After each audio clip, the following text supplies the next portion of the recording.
इधर आओ, मेरे से बात करो, मुझे अपनी समस्या समझाओ। आओ, आ जाओ आ जाओ आ जाओ।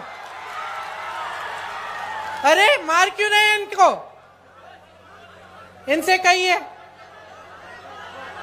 आ जाओ आ जाओ आ जाओ।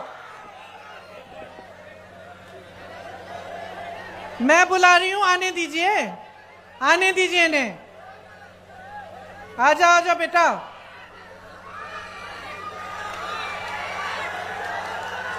आ जाओ, शाबाश। आओ, ऊपर आओ।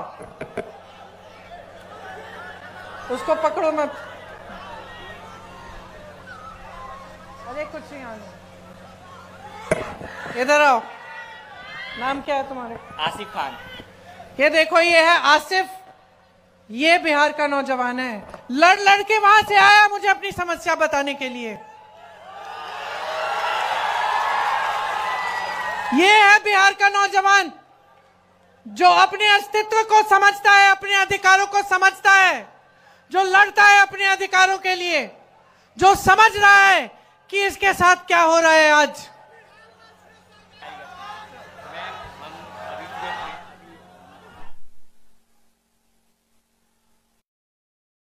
सुनिए, ये क्या बता रहे हैं मुझे कि इनके भाई ने नीट का एग्जाम दिया और उनके जैसे जो अभी एसएससी का एग्जाम, एसएससी का एग्जाम हुआ, उन्होंने काफी नौजवानों ने वो एग्जाम दिया और ये मुझे बता रहे हैं कि जिस तरह से रिजल्ट आ रहे हैं उससे दिख रहा है कि फिर से पेपर लीक हुआ है।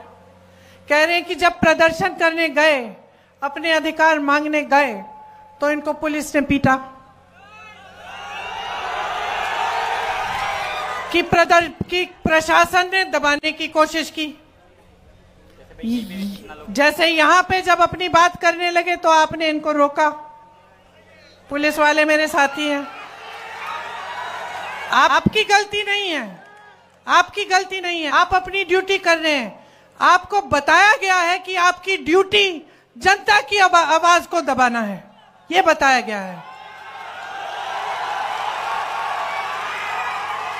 क्योंकि आपकी सरकार है वो ऐसी सरकार है जो जनता की आवाज सुनना नहीं चाहती है।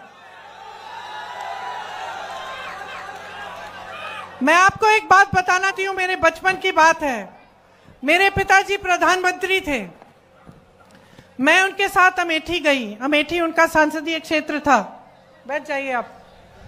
मैं उनके साथ अमेठी गई, छोटी सी थी, 10-12 साल की थी, पीछे पीछे चलती थी। हम एक गांव में गए और मैं अपने पिता से डरती थी क्योंकि मेरे पिताजी वो मतलब नियम के आधार पे चलते थे। हम कुछ गलत फलत करते तो खूब डांट खाते थे।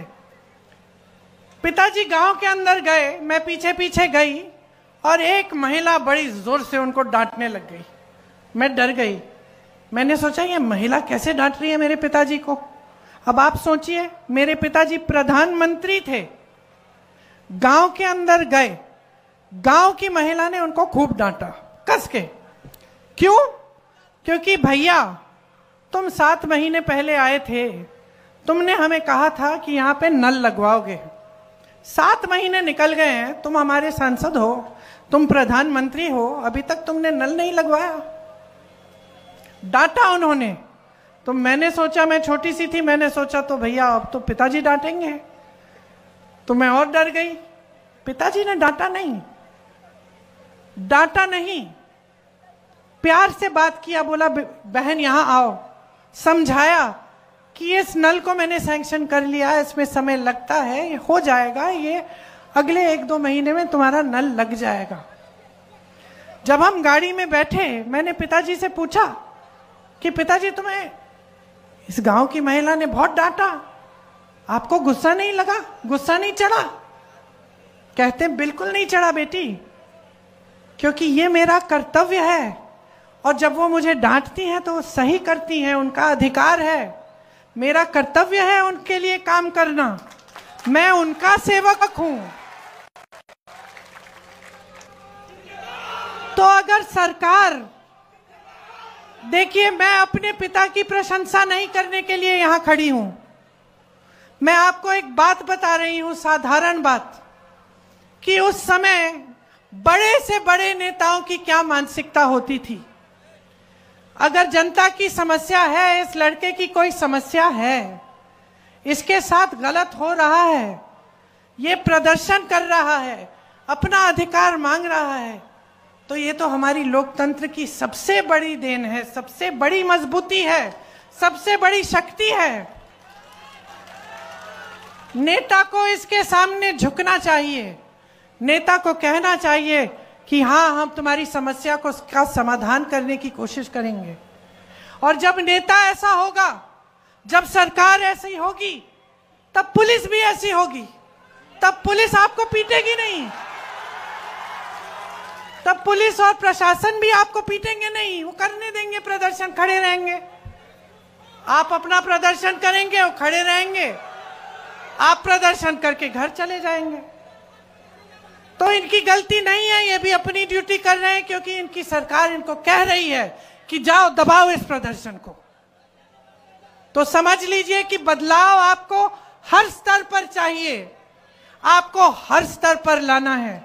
आपको मानसिकता का बदलाव चाहिए, आपको सरकार जैसे चलती है उसमें बदलाव चाहिए, आपको भ्रष्टाचार खत्म कराने के लिए बदलाव चाहिए, आपको विकास लाने के लिए बदलाव चाहिए, आपको अपने भविष्य को मजबूत बनाने के लिए बदलाव चाहिए। बदलाव लाइए, आपके हाथों में है, आपके ही हाथों में है। बिहार को शक्ती दीजिए। आपल्याला जर आमच्या न्यूज चॅनलवर जाहिरातीसाठी व आपल्या अवतीभोवती घडलेल्या घटनेची बातमी करायची असेल तर स्क्रीनवर आमचा मोबाईल क्रमांक दिलेला आहे। व्हॉट्सअप व कॉलिंगसाठी हाच नंबर आहे। आपण पाहत राहा 24/7 माझा महाराष्ट्र न्यूज परभणी। आपण जर पहिल्यांदाच आमचे न्यूज चॅनल पाहत असाल तर सर्वप्रथम आमच्या चॅनलला सबस्क्राइब करा, घंटीचं बटन अवश्य दाबा, लाईक करा, शेअर करा आणि हो कमेंट करायला विसरू नका। आपण पाहत राहा 24/7 माझा महाराष्ट्र न्यूज परभणी। जय हिंद।